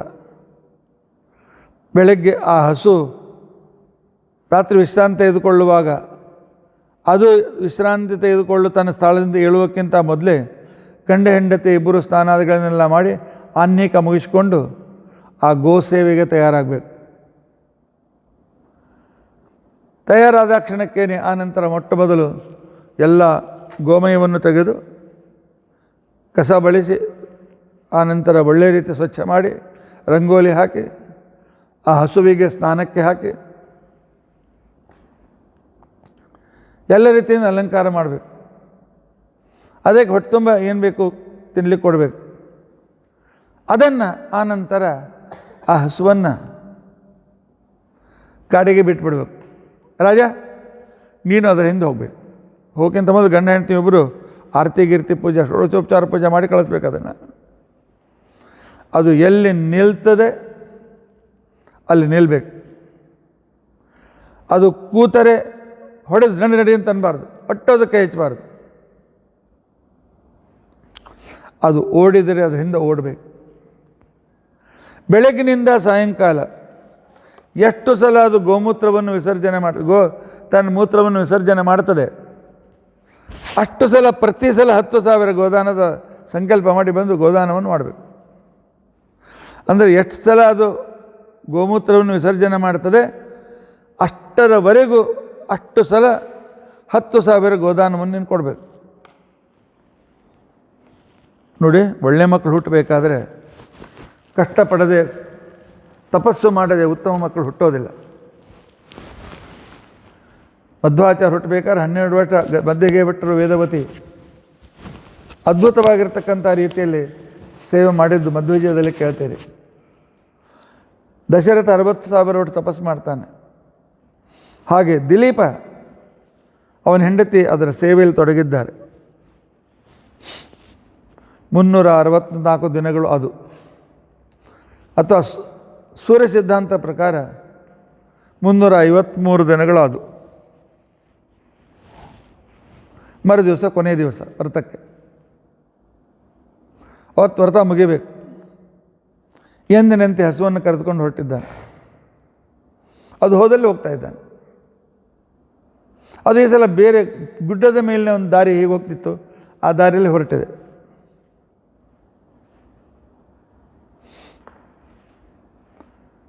ಆ ದಾರಿಯಲ್ಲಿ ಹೊರಟಿರ್ತಕ್ಕಂಥ ಸಂದರ್ಭ ಇವನು ಬೆನ್ನಟ್ಟಿದ್ದಾನೆ. ಅದೇ ಮಳೆಗಾಲ ಮುಗಿದಿತ್ತು. ಎಲ್ಲ ಕಡೆಯಲ್ಲಿ ಪ್ರಕೃತಿ ಹಚ್ಚ ಹಸಿರು ಪ್ರಕೃತಿ, ಸಂಪೂರ್ಣವಾಗಿರ್ತಕ್ಕಂಥ ಪ್ರಕೃತಿ ದೇವಿ ಹಸಿರು ಸೀರೆಯನ್ನು ಉಟ್ಟುಕೊಂಡು ಅಲಂಕೃತಳಾಗಿದ್ದಾಳೆ. ಆಮೇಲೆ ಕೋಗಿಲ ಗುಬ್ಬಿಗಳ ಸುಂದರವಾಗಿರ್ತಕ್ಕಂಥ ಧ್ವನಿ, ಅದು ಉದಯರಾಗದ ಒಂದು ವಿಶಿಷ್ಟವಾಗಿರ್ತಕ್ಕಂಥ ಆನಂದವನ್ನು ಕೊಡ್ತಾ ಇದೆ. ಎಲ್ಲ ಕಡೆಯಲ್ಲಿ ಬೆಳೆದಿರ್ತಕ್ಕಂಥ ಒಳ್ಳೆಯ ಹೊಸ ಎಲೆಗಳಿಂದ ತುಂಬಿರ್ತಕ್ಕಂಥ ಮರಗಳು. ಒಂದು ಕ್ಷಣ ಆಕಳು ಮುಂದೆ ಹೊರಟಿತ್ತು, ಒಂದು ಕ್ಷಣ ಈ ಕಡೆಗೆ ದಬೆ ದಬೆ ಪರ್ವತ, ಒಳ್ಳೆ ಹಸಿರಾದಂತಕ್ಕಂಥದ್ದು. ಅದರ ಸೌಂದರ್ಯ ಒಂದು ಕ್ಷಣ ನೋಡ್ತಾ ನಿಂತ್ಕೊಂಡು ಸ್ವಲ್ಪ ಮುಖ ಬೇರೆ ಮಾಡಿ, ಅಷ್ಟಲ್ಲಿ ಹಸು ಜೋರಾಗಿ ಕಿರಿಸ್ಲಿಕ್ಕೆ ಪ್ರಾರಂಭ ಆಯಿತು. ನೋಡ್ತಾನೆ, ಆ ನಂದಿನಿ ಹಸುವಿನ ಮೇಲೆ ಹುಲಿ ಒಂದು ಸಿಂಹದ ಆಕ್ರಮಣವಾಗಿದೆ. ಹಿಡಿದು ಇನ್ನೇನು ಅದರ ಕುತ್ತಿಗೆಯನ್ನು ಕತ್ತರಿಸಿ ರಕ್ತ ಕುಡಿಬೇಕು. ಯಾಕೆ ಪ್ರಾಣಿಗಳು ಮೊದಲು ಕುತ್ತಿಗೆ ನಡೀತವೆ. ಕುತ್ತಿಗೆ ನಡೆದು ರಕ್ತ ಮೇಲೆ ಶ್ವಾಸ ನಿಂತು ಸತ್ತು ಹೋಗ್ತವೆ ಪ್ರಾಣಿಗಳು. ಆಗ ಒಂದು ತನ್ನ ಬತ್ತಳಿಕೆಯಿಂದ ಬಾಣ ತೆಗೆದುಕೊಂಡು ಎಚ್ಚರಿತಾರೆ. ಆ ಹುಲಿಯ ಸೌಮ್ಯವನ್ನು ಕೊಡಬೇಕು ಅಂಥೇಳಿ ಹೀಗೆ ಕೈ ಹಾಕ್ತಾನೆ ಬಲ್ಗೆ, ಅಲ್ಲೇ ನಿಂತು ಹೋಗಿ ಕೈ ಕಟ್ಟಿ ಏನು ಮಾಡೋದು ತೆಗಿಲಿಕ್ಕಾಗ್ತಾಯಿಲ್ಲ, ಏನು ಮಾಡೋದು ತೆಗಿಲಿಕ್ಕಾಗ್ತಾಯಿಲ್ಲ. ಒಮ್ಮೊಮ್ಮೆ ಕನಸದಲ್ಲಿ ನಮ್ಮ ಕೈ ಹೀಗೆ ಆಗಿರ್ತದೆ, ಏನು ಮಾಡಿದ್ರೆ ಎತ್ತಲಿಕ್ಕೆ ಆಗೋದಿಲ್ಲ. ಆಗ ಸಿಂಹ ಮಾತನಾಡ್ತದೆ, ಏ ರಾಜ, ನನ್ನನ್ನು ಸಾಮಾನ್ಯ ಸಿಂಹ ಅಂತ ತಿಳ್ಕೊಳ್ಬೇಡ. ನನ್ನ ಒಂದು ಪ್ರಭಾವದಿಂದಲೇ ನನ್ನ ಕೈ ಹಾಗೆ ನಿಂತ್ಕೊಂಡಿದೆ. ನಾ ಯಾರು ಗೊತ್ತೇ?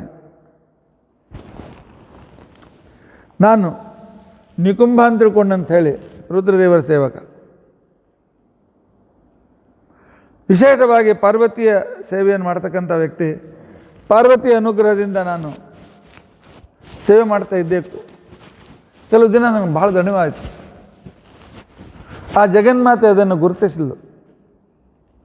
ಗುರುತಿಸಿ ಆ ಕಾಲದಲ್ಲಿ ನನಗೆ ಹೇಳಲು ಸ್ವಲ್ಪ ದಿವಸ ವಿಶ್ರಾಂತಿ ತೆಗೆದುಕೋ ಅಂಥೇಳಿ ಈ ಪರ್ವತದಲ್ಲಿ ಒಂದು ದೇವದಾರು ಗಿಡವನ್ನಾಗಿ ನನ್ನನ್ನು ಬೆಳೆಸಿದಳು. ಒಂದು ದಿವಸ ಒಂದು ಆನೆ ಬಂದು ನನ್ನ ಮೈಗೆ ಘಸ ಘಸ ಘಸ ಘಸ ತಿಕ್ತು. ಚರ್ಮೆಲ್ಲ ಕಿತ್ತೋಯ್ತು, ತೊಗಟೆ ಕಿತ್ತೋಯ್ತು. ಆಗ ಪಾರ್ವತಿಗೆ ನಾನು ಶರಣ ಹೋದಾಗ, ಆಗ ನೀನು ಸಿಂಹನಾಗು, ಈ ಏರಿಯಾದಲ್ಲಿ ಏನೇನು ಯಾರ್ಯಾರು ಬರ್ತಾರೆ ಅವರನ್ನೇನು ಆಹಾರ ತೊಗೊಂಬಿಡು ಅಂಥೇಳಿ ಪಾರ್ವತಿ ನನಗೆ ಆಜ್ಞೆ ಕೊಟ್ಟು ಇಲ್ಲಿ ಇಟ್ಟಿದ್ದಾಳೆ. ಇಲ್ಲಿ ಬಂದ ಪಶುಗಳು ಎಲ್ಲ ನನ್ನ ಆಹಾರಗಳು. ಆದ್ದರಿಂದಾಗಿ ಈ ಹಸುವಿನ ಆಸೆ ಬಿಟ್ಬಿಡು. ನಿಮ್ಮ ಗುರುಗಳಿಗೆ ಇದರ ಬದಲಾಗಿ 1,000 ಆಕಳು 10,000 ಆಕಳು ಕೊಡು. ಆಯಿತು, ಅವರು ದಾನ ತೊಗೊಂಡು ಸುಮ್ಮ ಆಗ್ತಾರೆ ಅಂತ ಅಂತೇಳಿ ನಮ್ಮದಾಗಿದ್ರೆ ಆಯ್ತು ಬಿಡು, ಹೋಗಿ ತೊಗೊಂಡು ತಿನ್ಬಿಡು, ಹೋಗಿ ಕೊಡ್ತೇನೆ, ಗುರುಗಳಿಗೆ ಹೋಗಿ ಹೇಳಿ ಕೊಡ್ತೇನೆ ಅಂತ ಅಂತಿದ್ದ. ಇಲ್ಲಿ ದಿಲೀಪ್ ಹೇಳ್ದ, ಇಲ್ಲ, ನಿನಗೆ ಆಹಾರ ಬೇಕಲ್ಲ, ನಿನಗೆ ಬೆಲೆ ಬೇಕಲ್ಲ. ಈಗೋ ನಾನು ತಲೆ ಕೆಳಗೆ ಮಾಡ್ಕೊಂಡು ಕೂತ್ಕೊಂಡಿದ್ದೆ, ನನ್ನ ಮೇಲೆ ನನ್ನನ್ನು ತಿಂದು ಹಾಕು, ಇದನ್ನು ಬಿಟ್ಬಿಡು. ಗುರುಗಳ ಹಸು ಸಂರಕ್ಷಣೆ ಮಾಡಲೇಬೇಕು ಅಂತ ಹೇಳಿದಾಗ ಹಸಿವು ಹೇಳ್ತದೆ, ದಿಲೀಪ ಮೂರ್ಖ ಇದ್ದಿ, ಇನ್ನೂ ತರುಣ ಇದ್ದಿ, ನಿನ್ನ ಹೆಂಡತಿಯು ಕೂಡ ಇನ್ನೂ ಸಣ್ಣ ವಯಸ್ಸಿನವಳು, ಬೇಕಾದಷ್ಟು ಸುಖ ಸುಪ್ಪತ್ತಿಗೆಯನ್ನು ಪಡೆಯಬೇಕು, ರಾಜ್ಯ ಪಡೆಯಬೇಕು, ಪ್ರಜೆಗಳನ್ನು ನೋಡ್ಕೊಳ್ಬೇಕು, ಸಂಪತ್ತಿ ಮಾಡಬೇಕು, ದಿಗ್ವಿಜಯ ಮಾಡಬೇಕು, ಯಜ್ಞ ಆಗಾದಗಳನ್ನು ಮಾಡಬೇಕು, ಇಷ್ಟೆಲ್ಲ ಇಟ್ಕೊಂಡು ಸಾಹಿತ್ಯ. ನೀನು ಇದಕ್ಕೆ ಸುಮ್ಮನೆ ಸಾಯಬೇಡ, ನೀನು ಹೇಳು, ಹೋಗಿ ಒಂದು 10,000 1,00,000 ಆಕಳು ಕೊಡು, ವಸಿಷ್ಠರು ಖುಷಿ ಆಗ್ತಾರೆ. ಇಲ್ಲ, ನನ್ನ ಗುರುಧೇನು ಉಳಿಯಬೇಕು, ನನ್ನನ್ನು ತಿಂದು ನೀನು ಹೊಟ್ಟೆಸಿ ಹಸಿವನ್ನು ನೀನು ಪೂರ್ತಿ ಮಾಡಿಕೊ ಅಂತ ತಿಳ್ಕೊಳ್ಳೋದಿಗೋ ನಾನು ನಿನ್ನ ಸರೆಂಡರ್ ಆಗಿದ್ದೇನೆ, ತಲೆಬಾಗಿದ್ದೇನೆ ಅಂತ ತಲೆಬಾಗಿ ಕೂತ್ಕೊಂಡ. ಈಗ ಸಿಂಹ ಹಾರ್ತದೆ, ಈಗ ಸಿಂಹ ಹಾರಿ ಬರ್ತದೆ ಅಂತೇಳಿ ಅಷ್ಟಲ್ಲಿ ಆಕಾಶದಿಂದ ಪುಷ್ಪವೃಷ್ಟಿ ಆಯಿತು. ಇವನ ಮೇಲೆ ಹೂಗಳು ಬಿದ್ದು ಕಣ್ಣೆತ್ತಿ ನೋಡ್ತಾನೆ, ಸಿಂಹ ಇಲ್ಲ, ಏನಿಲ್ಲ. ನಂದಿನಿ ನಗ್ತಾ ನಿಂತ್ಕೊಂಡಿದೆ. ದಿಲೀಪ ಎದ್ದ, ಕೈ ಜೋಡಿಸಿದ, ಏನು ತಾಯಿ, ಏನು ನಾಟಕ ಇದು? ಹೇಳಿದ, ಇಲ್ಲ, ನಿನ್ನನ್ನು ಪರೀಕ್ಷಿಸೋದಕ್ಕೋಸ್ಕರ ನಾನೇ ಮಾಡಿದ ನಾಟಕ. ಸಿಂಹ ಇಲ್ಲ, ಮತ್ತೊಂದಿಲ್ಲ, ಮುಗಿದೊಂದಿಲ್ಲ. ನಿನ್ನ ಸೇವೆ, ಆತ್ಮಾರ್ಪಣೆ ಮಾಡ್ತಕ್ಕಂಥ ನಿನ್ನ ಸೇವೆಯಿಂದ ನಾನು ಸಂತುಷ್ಟನಾಗಿದ್ದೇನೆ, ಸಂತುಷ್ಟಳಾಗಿದ್ದೇನೆ, ನಿನಗೆ ಉತ್ತಮವಾದ ಸಂತಾನವಾಗ್ತದೆ ಅಂತ ತಿಳ್ಕೊಂಡು ಅಂಥೇಳಿ ನಡೆ ಹೋಗೋಣ ಆಶ್ರಮಕ್ಕೆ ಅಂತ ತಿಳ್ಕೊಂಡು ಇಳಿದು ಬಂದಿದ್ದಾರೆ. ಸಾಯಂಕಾಲದ ವೇಳೆ ವಸಿಷ್ಠರು ಅದೇ ಆಶ್ರಮದಿಂದ ಹೊರಗೆ ಬಂದಿದ್ದಾರೆ. ಎದುರಿಗೆ ಬಂದ ರಾಜನನ್ನು ನೋಡಿ ವಸಿಷ್ಠರು ಹೇಳೋದು, ನಿನ್ನ ಮುಖದ ಮೇಲಿಂದ ನಿನ್ನ ಕೆಲಸ ಹಣ್ಣಾಗಿದೆ ಅಂತ ಗೊತ್ತಾಯ್ತು ನನಗೆ ಅಂತ ಹೇಳಿ, ಆ ಕಾಲದಲ್ಲಿ ವಸಿಷ್ಠರು ನಂದಿನಿಯ ಕಡೆಯಿಂದ ಉತ್ತಮ ಸಂತಾನವಾಗಲಿ ಅಂತ ತಿಳ್ಕೊಂಡು ಅಂತ ಹೇಳಿ ಅನುಗ್ರಹವನ್ನು ಮಾಡಿಸಿದ್ದಾರೆ. ಎಂಥ ತ್ಯಾಗ, ಎಂಥ ತಪಸ್ಸು, ಜೀವನದಲ್ಲಿ ಉದ್ದೇಶ ಸಾಧಿಸ್ತಕ್ಕಂಥ ಒಂದು ಛಲ, ಪರಮಾತ್ಮ ಅನುಗ್ರಹದ ಮೇಲೆ ವಿಶ್ವಾಸ, ಮಹಾಪ್ರಯತ್ನ, ಭಗವಂತನ ಮೇಲೆ ಅಸೀಮಿತವಾದಂಗಿರ್ತಕ್ಕಂತಹ ವಿಶ್ವಾಸ, ಶ್ರದ್ಧೆ. ಇಂಥ ದಿಲೀಪನ ಮಗನೇ ಅಥವಾ ದೀರ್ಘಭಾವಿನ ಮಗನೇ ರಘು. ಯಾವನದಿಂದ ರಘುಕುಲ ಅಂತಕೊಂಡು ಪ್ರಸಿದ್ಧ ಆಯಿತು. ರಾಮಚಂದ್ರನಿಗೆ ರಾಘವ ಅಂತ ಹೆಸರು. ಹೀಗಾಗಿ ರಘುಕುಲಕ್ಕೆ ಪ್ರಾಣಿಯಾಗಿ 100 ವರ್ಷ 100 ಅಶ್ವಮೇಧ ಯಜ್ಞವನ್ನು ಮಾಡಿರ್ತಕ್ಕಂತಹ ಇಂದ್ರ ಪದವಿಗೆ ಯೋಗ್ಯನಾಗಿರ್ತಕ್ಕಂಥ ವ್ಯಕ್ತಿ ರಘು. ಈ ರಘುವಿನ ವಿಶೇಷತೆಗಳೇನು, ರಘು ಮಾಡಿದ ಕಾರ್ಯಗಳೇನು, ಆನಂತರ ಹೇಗೆ ಇವರು ವಂಶ ಮುಂದೆ ಬೆಳೆಯಿತು ಅನ್ನುವ ಕಥಾಭಾಗವನ್ನು ನಾವು ನಾಳಿನ ದಿವಸ ತಿಳಿದುಕೊಳ್ಳಿಕ್ಕೆ ಪ್ರಯತ್ನಿಸೋಣ. ಇತಿ ಅದ್ಯ ಕಥಾ ಪ್ರಸಕ್ತಿ. ಶ್ರೀಕೃಷ್ಣಾರ್ಪಣಮಸ್ತು.